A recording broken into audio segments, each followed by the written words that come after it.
Nike പരസ്യങ്ങൾ നിങ്ങൾ കണ്ടിട്ടുണ്ടോ? അതില് വെറും ഷൂകൾ മാത്രമല്ല കാണിക്കുന്നത്. അതിൽ കാണുന്നത് ദൃഢനിശ്ചയം, വിയർപ്പ്, ശക്തി അഥവാ ആക്റ്റീവ് ജീവിതത്തിന്റെ ആകൃതി തന്നെയാണ്. കാരണം നൈക്കി എല്ലാവരെയും ലക്ഷ്യമിടുന്നില്ല. അവർ സംസാരിക്കുന്നത് പ്രകടനവും സ്റ്റൈലും ആഗ്രഹിക്കുന്ന യുവാക്കളോടാണ്. ഇനി ഒരു പാമ്പേഴ്സ് പരസ്യം നോക്കൂ. ശാന്തമായ, വികാരജനകമായ, സ്നേഹപൂർണമായ ഒരു കാഴ്ച. കാരണം അവരുടെ സന്ദേശം ലക്ഷ്യമിടുന്നത് പുതിയ മാതാപിതാക്കളെയാണ്, എല്ലാവരെയുമല്ല. ഈ ബ്രാൻഡുകൾ വിജയിക്കുന്നത് എന്തുകൊണ്ട്? കാരണം അവർക്ക് വ്യക്തമായി അറിയാം ആരോടാണ് അവർ സംസാരിക്കുന്നത്. അതിനെയാണ് ടാർഗറ്റ് ഓഡിയൻസ് അഥവാ ലക്ഷ്യം വെച്ച പ്രേക്ഷകർ എന്ന് പറയുന്നത്. നിങ്ങളുടെ ഉൽപ്പന്നവുമായി യഥാർത്ഥത്തിൽ ബന്ധപ്പെടാൻ സാധ്യതയുള്ള വ്യക്തികൾ. എല്ലാവരിലേക്കും സമയം ചെലവഴിക്കേണ്ട, പണമെല്ലാം പാഴാക്കണ്ട. പകരം ഉൽപ്പന്നത്തിൽ താൽപ്പര്യമുള്ളവരിലേക്കാണ് ശ്രദ്ധ കേന്ദ്രീകരിക്കേണ്ടത്.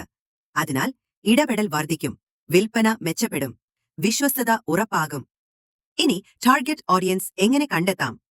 ഗൂഗിൾ അനലൈറ്റിക്സ്, ഫേസ്ബുക്ക് ഇൻസൈറ്റ്സ്, സർവേകൾ തുടങ്ങി നിരവധി ടൂളുകളുണ്ട്. അവ ഉപയോഗിച്ച് പ്രായം, ലിംഗം, സ്ഥലം, താൽപ്പര്യങ്ങൾ, പെരുമാറ്റ ശൈലികൾ തുടങ്ങിയവ തിരിച്ചറിയാം. അതിനുശേഷം ആ ഡാറ്റയെ മനുഷ്യരാക്കുക. പേഴ്സണസ് എന്നത് ഇതിനുള്ള വഴി. എല്ലാവർക്കും ഒരേ രീതിയിൽ സംസാരിച്ചാൽ ശരിയാകില്ല. അതിനാൽ സന്ദേശത്തിന്റെ ശൈലി ക്രമീകരിക്കണം. ജെൻ സിക്കായി തമാശയുള്ളത്, മാതാപിതാക്കൾക്ക് ഇമോഷണൽ, കോർപ്പറേറ്റ് ക്ലയന്റുകൾക്ക് പ്രൊഫഷണൽ. നിങ്ങളുടെ ടാർഗറ്റ് ഓഡിയൻസ് നിർവചിക്കുമ്പോൾ മാർക്കറ്റിംഗ് ശബ്ദമാകുന്നില്ല, അത് ഒരു സംഭാഷണമായി മാറുന്നു. അവിടെയാണ് യഥാർത്ഥ സ്വാധീനം ആരംഭിക്കുന്നത്. നിങ്ങളുടെ പ്രേക്ഷകരെ അറിയുക, അവരുടെ ഭാഷയിൽ സംസാരിക്കുക.